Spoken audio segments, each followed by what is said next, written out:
राधे राधे दोस्तों। वैदिक पंचांग के अनुसार पूरे साल में 24 एकादशी होती है और सबका अपना अपना महत्व होता है। अधिक मास आने पर 2 अतिरिक्त एकादशी व्रत पड़ते हैं, जिसके कारण इनकी संख्या 26 हो जाती है। और इस बार साल 2026 में ज्येष्ठ के महीने में ही अधिक मास लगा हुआ है, जिसे पुरुषोत्तम मास भी कहते हैं।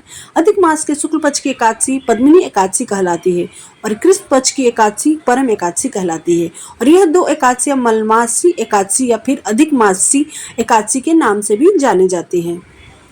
अधिक मास में आने वाली इन दोनों ही एकादशियों का सबसे अधिक महत्व है। जो व्यक्ति सच्चे मन से, सच्ची श्रद्धा और निष्ठा से एकादशी का व्रत रखता है, उसको जन्म जन्मांतर के पापों से मुक्ति मिलती है। परम एकादशी 3 साल में एक बार आती है। आइए जानते हैं इस साल परम एकादशी का व्रत कब रखा जाएगा, पूजा का शुभ मुहूर्त क्या रहेगा, एकादशी और द्वादशी तिथि कब से कब तक रहेगी और व्रत पारण का समय क्या रहेगा, तुलसी जी में जल कब अर्पित करना चाहिए और तुलसी जी के पत्ते कब तोड़कर रखने चाहिए। इस बार एकादशी तिथि 11 जून गुरुवार को 12:59 से देखा जाए तो यह बुधवार की देर रात 12 बजे के बाद का समय होगा, तब से शुरू होगी और गुरुवार की रात 10:36 पर एकादशी तिथि का समापन होगा। ऐसे में इस बार 11 जून गुरुवार को परम एकादशी का व्रत रहेगा। गुरुवार के दिन एकादशी जब पड़ती है तो उस दिन का महत्व और अधिक बढ़ जाता है। 11 जून गुरुवार को ब्रह्म मुहूर्त सुबह 4:08 से 4:56 तक रहेगा। सूर्योदय होगा सुबह 5:44 पर, सूर्यास्त होगा 7:08 पर। सौभाग्य योग इस दिन सुबह 4:02 तक और बाद में सौभनन योग होगा।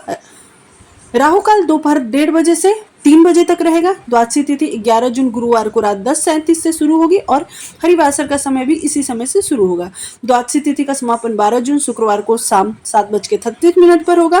12 जून शुक्रवार को ब्रह्म मुहूर्त सुबह 4:08 से 4:56 तक रहेगा।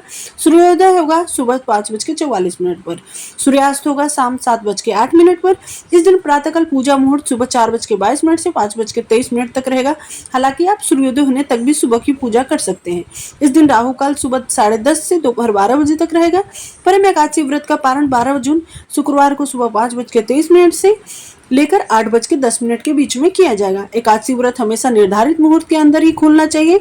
इस बार शुक्रवार को महाद्वादशी का संयोग भी बन रहा है। पंचांग के अनुसार 10वीं तिथि इस बार बुधवार को पड़ रही है, तो बुधवार के दिन 10वीं तिथि के नियमों का पालन किया जाएगा। इस दिन भक्तों को सात्विक भोजन करना चाहिए और सूर्यास्त के बाद अन्न ग्रहण नहीं करना चाहिए। वही तुलसी जी में जल भी 10वीं तिथि को ही अर्पित किया जाता है।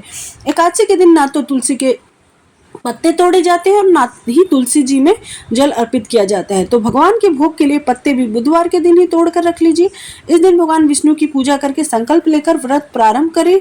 अगले दिन अपने सामर्थ्य के अनुसार किसी योग्य ब्राह्मण या जरूरतमंद को दान आदि देने के बाद ही व्रत खोलना चाहिए।